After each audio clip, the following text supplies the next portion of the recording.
Hello again. I mentioned the other day about the man who was recently appointed a professor at the University of Cambridge, despite an apparent inability to spell or use grammatically correct English. This is part of a general trend at Cambridge these days because they hope to show themselves at the very front of the battle for diversity and inclusion. Not the old-fashioned kind of inclusion, which meant that there is to be no prejudice against anybody, regardless of race, gender, or class. That is so last year. No, at Cambridge, they're taking steps to introduce a quota system so that their student body and also the staff reflect the community they serve. They're taking their lead here from places such as Harvard and Yale in the United States, which both operate quota systems with the express intention of keeping out students of Chinese origin while offering places to black students with inferior qualifications. This is so that the percentage of various ethnicities at the places match those found in the general population. Of course, both Harvard and Yale have found themselves in legal difficulties because of these policies. At Yale a couple of years ago, things got so bad that the US Department of Justice took legal action against the university for its racist practices. On Thursday, 8th of October 2020, the United States Justice Department sued Yale University for allegedly violating the 1964 Civil Rights Act. Assistant Attorney General Eric S. Dryburn said in a press release that all persons who apply for admission to colleges and universities should expect to know that they will be judged by their character, talents, and achievements, and not the colour of their skin.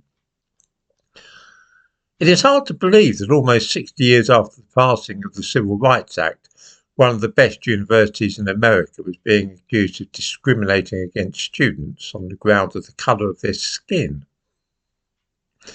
This, though, is where militant anti-racism all too often leads one.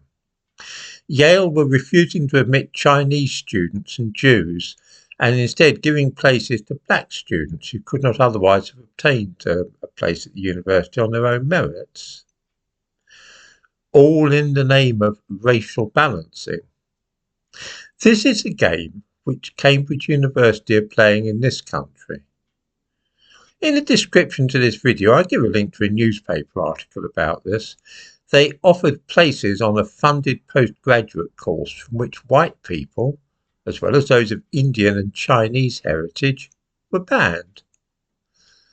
To quote the university, the programme will be advertised for second or third year undergraduate students from Black British, Pakistani, Bangladeshi or British Pakistani, British Bangladeshi students at traditional research-intensive universities who are planning to continue their studies in 2024. So they don't seem to want Jews on that course either. Another little piece of racial prejudice, you notice. You see, they know perfectly well that students from Indian or Chinese families, as well as white ones, Jews, everybody else, these people are all perfectly capable of competing for such places without any special help.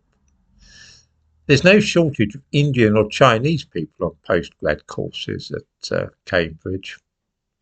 So the best way of achieving this racial balancing, because they do want a few more Muslims and black people, is to ban white people and Indians and Chinese and Jews from the course and only offer it to black people and Muslims. This is part of a trend whereby opposition to racism is understood to mean not simply working to further the interests of all people and eradicating racial prejudice, but rather advancing only the interests of certain ethnic and religious groups.